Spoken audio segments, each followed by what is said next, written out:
Bismillahirrahmanirrahim. Assalamualaikum warahmatullahi wabarakatuh. Perkenalkan, saya Fitrian Tambunga, tim 14 Di sini saya akan mempresentasikan tugas mata kuliah Sistem Informasi Lingkungan.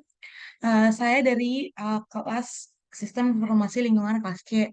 Nah, di sini topiknya itu menganalisa manfaat JIS dalam berbagai bidang. Di sini saya memilih dalam bidang pertanian.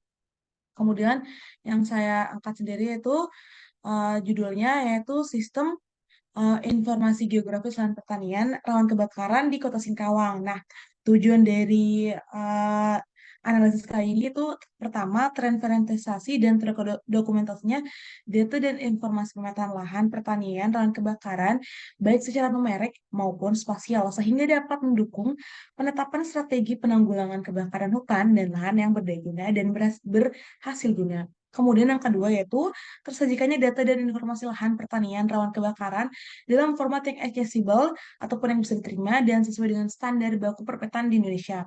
Nah, sehingga nanti memberi kemudahan dalam sinkronisasi program antar sektor. Dan seperti judulnya, lokasi penelitiannya itu berlokasi di lahan pertanian di Kota Singkawang, Kalimantan Barat, Indonesia. Kemudian data yang diperlukan dalam ini itu pertama, data iklim, data curah hujan. Data iklim ini mengandung data curah hujan dan kelembapan udara. Kemudian data bahan yang dapat memicu timbulnya api. Kemudian yang ketiga itu peta bahaya kebakaran, peta resiko kebakaran, dan peta sejarah kebakaran yang penting. Kemudian yaitu di sini untuk cara kerja ataupun metode penelitiannya ini terbagi atas empat, yaitu persiapan, observasi lapangan, pembuatan sistem informasi geografis, dan analisis data. Eh, Kemudian untuk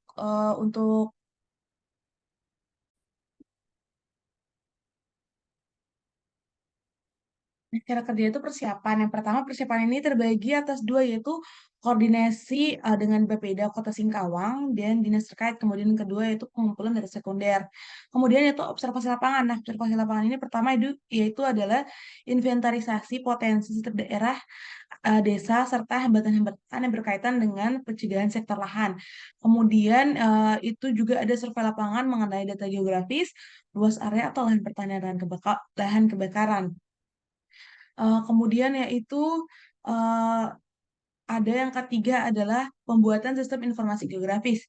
Nah, di sini juga terbagi dalam beberapa tahap. Pertama itu desain sistem dengan merumuskan problem solving, membuat sistem data floor menggunakan data floor diagram, hierarchy chart, entity relationship diagram, and data dictionary. Yang kedua, kemudian mempresentasikan masalah dengan merancang sistem ke dalam program aplikasi dan implementasi program ke dalam sistem nyata. Kemudian yang ketiga itu melakukan testing dan evaluasi dari program aplikasi dan menganalisa hasil yang dicapai.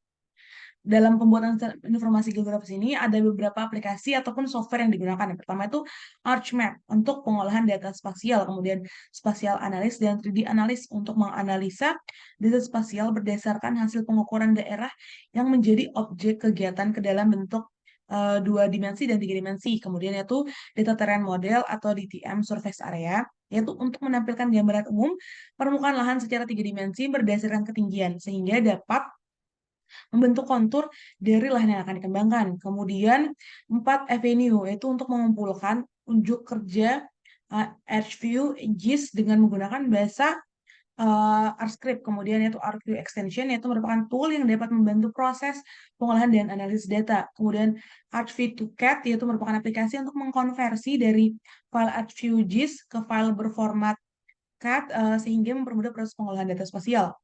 Kemudian itu mosaic satellite imagery, yaitu merupakan potongan citra satelit resolusi spasial 1 meter. Kemudian yang terakhir adalah database system. Kemudian cara kerja yang terakhir itu atau metodologi yang terakhir itu adalah analisis data.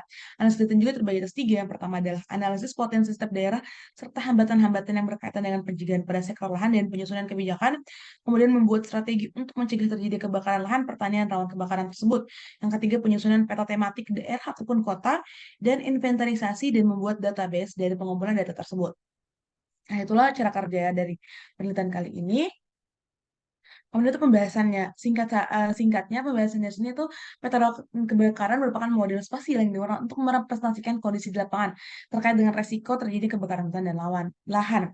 Model ini dibuat menggunakan menggunakan aplikasi atau sistem informasi geografis untuk memudahkan proses overlay antara faktor-faktor penyebab kebakaran. Adapun indikator yang mempengaruhi kebakaran dan pertanian adalah data tutupan lahan, data jenis tanah, data sebaran kemungkinan penduduk, dan data sebaran titik hotspot. Nah, untuk memetakan pertanian dan rawan kebakaran ini harus dengan metode overlayer yang kemudian analisis dari data dan variabel-variabel tersebut yang dihubungkan dengan GIS akan lebih tetap kondisi existing suatu wilayah pertanian rawan kebakaran. Kesimpulannya, dengan adanya sistem informasi geografis ini membantu dalam mengetahui resiko terjadi kebakaran hutan dan lahan sehingga memudahkan proses overlay antar faktor-faktor penyebab kebakaran. Ini daftar pustaka yang saya gunakan. Terima kasih atas perhatiannya. Kurang dan kurang adapun kesalahan dan kekurangan mohon dimaafkan. Saya tutup dengan ucapan wabillahi taufiq wal hidayah. Wassalamualaikum warahmatullahi wabarakatuh. Sekian dan terima kasih.